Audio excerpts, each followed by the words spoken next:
मानव जीवन की सफलता केवल ज्ञान या धन पर निर्भर नहीं करती। यदि ऐसा होता तो दुनिया के सबसे धनी और सबसे विद्वान व्यक्ति ही सदा सुखी और प्रिय होते। परंतु वास्तविकता यह है कि किसी व्यक्ति को सफलता का सबसे बड़ा आधार है उसका व्यवहार, उसकी विनम्रता और दूसरों को प्रभावित करने की कला।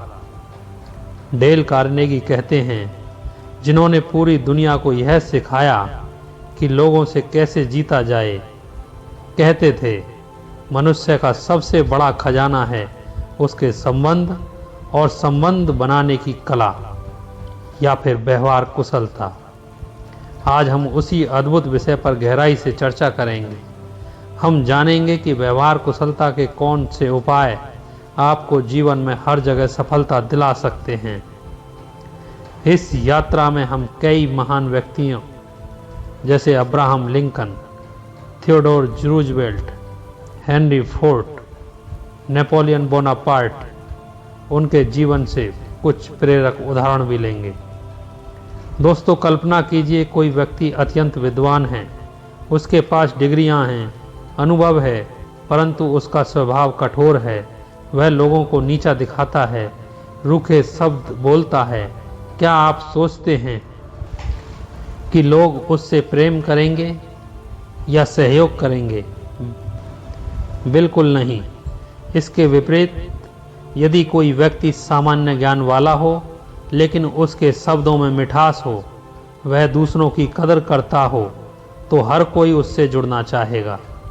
अमेरिकी राष्ट्रपति थियोडोर रूजवेल्ट का जीवन इसका सर्वोत्तम उदाहरण है।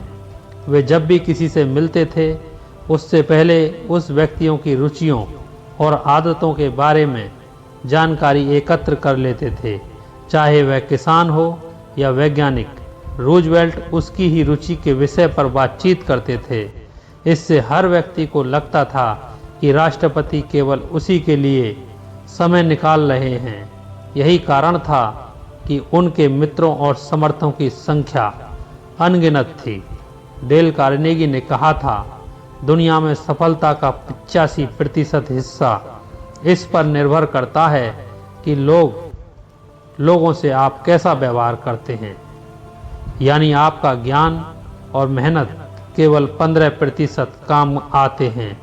शेष सफलता आपके व्यवहार कुशलता पर निर्भर करती है।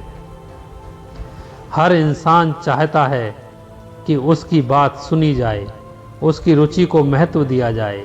यदि आप किसी से बातचीत करते हैं, समय उसकी पसंद, उसकी रुचि, उसके विचारों में सच्ची रुचि दिखाते हैं, तो वह व्यक्ति तुरंत आपका मित्र बन जाएगा। थियोडोर रूजवेल्ट का उदाहरण देखिए। वे अपने मेहमानों के आने से पहले देर रात तक जागकर उनके शौक और रुचियों पर किताबें पढ़ते थे। अगर कोई शिकारी उनके घर आता था तो वे शिकार पर चर्चा करते थे। यदि कोई वैज्ञानिक आता था तो वे नवीन प्रयोगों पर बात करते थे। इससे सामने वाले को लगता था कि राष्ट्रपति को मेरे विषय में इतनी जानकारी है, वह मुझसे कितना जुड़ा हुआ है। यही कारण था कि लोग रूजवेल्ट से मिलने के बाद आजीवन उनके प्रशंसक बने रहते थे। डेल कार्नेगी ने कहा है, यदि आप लोगों में सच्ची रुचि दिखाएंगे तो लोग भी आप में रुचि लेंगे। यह एक दर्पण की तरह है। आलोचना से कोई भी व्यक्ति बदलता नहीं, बल्कि और कठोर हो जाता है। अब्राहम लिंकन युवा अवस्था में आलोचना करने के आदी थे। एक बार उन्होंने अपने राजनीतिक विरोधी का समाचार पत्र में मजाक उड़ाया। नतीजा यह हुआ कि विरोधी ने उन्हें द्वंद्व युद्ध की चुनौती दे दी, लेकिन किसी तरह बच गए। लेकिन उस घटना ने उन्हें सिखाया, लोगों को नीचा दिखाने से केवल शत्रु पैदा होते हैं। उसके बाद लिंकन ने भी अपने जीवन का सिद्धांत बना लिया, कभी किसी की सार्वजनिक आलोचना नहीं करनी है। यही कारण था कि राष्ट्रपति बनने के बाद भी उन्होंने अपने विरोधियों का सम्मान किया और देश की जनता का दिल जीत लिया। कार्नेगी ने इस पर बल दिया है, आलोचना व्यर्थ है, वह केवल चोट पहुंचाती है लेकिन बदलती नहीं है। हर इंसान अपने काम की सराहना चाहता है। यदि आप किसी की सच्ची प्रशंसा करते हैं तो वह व्यक्ति आपके लिए कुछ भी कर सकता है। नेपोलियन बोनापार्ट ने अपने सेनापति की युद्ध में बहादुरी की खुली प्रशंसा की और उसे पदक पहनाया। परिणाम स्वरूप यह सेनापति जीवन भर नेपोलियन का वफादार बना रहा।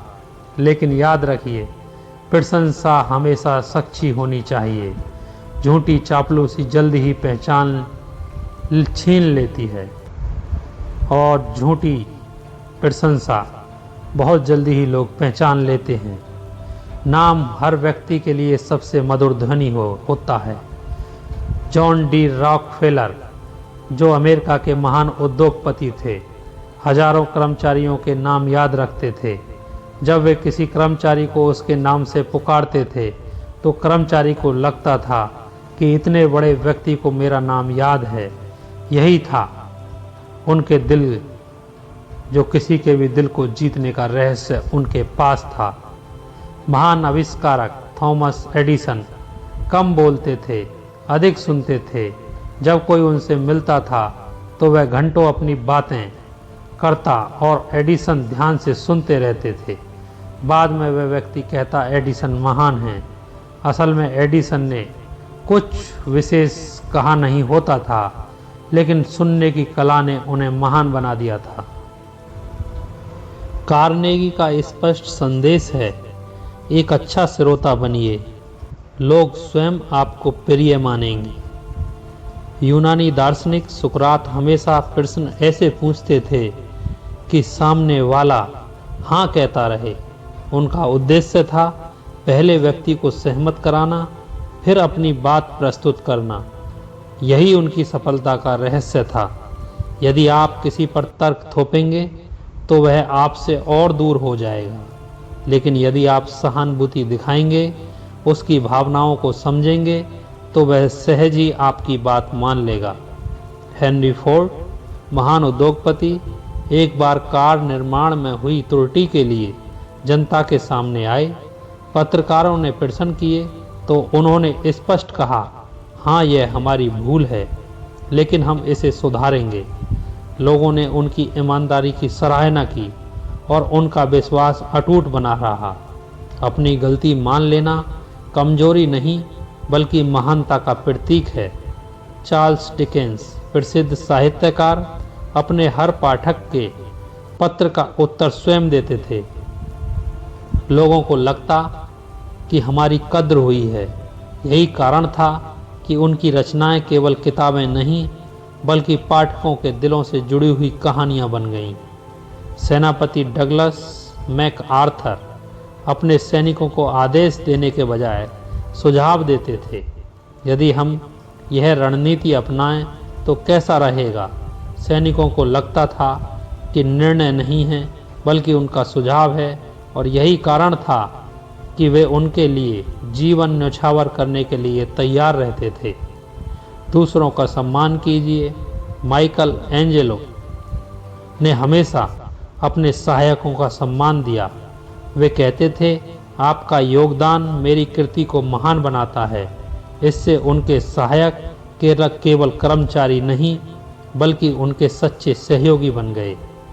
व्यवहार कुशलता केवल मित्रता के लिए नहीं है बल्कि व्यवसाय, परिवार, नेतृत्व और समाज हर जगह उपयोगी है।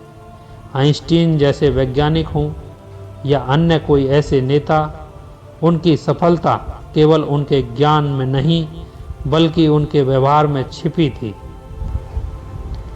जीवन की सबसे महान कला मनुष्य का हृदय जीतना। डेल कार्नेगी ने कहा था, मनुष्य को आदेश से नहीं सहानुभूति और सम्मान से जीता जा सकता है। तो आइए इन उपायों को अपनाएं। सच्ची रुचि दिखाएं, आलोचना से बचें, सच्ची प्रशंसा करें, नाम याद रखें, ध्यान से सुनें, सहानुभूति अपनाएं, गलती स्वीकारें, सम्मान दें। यही है व्यवहार कुशलता के सफल उपाय।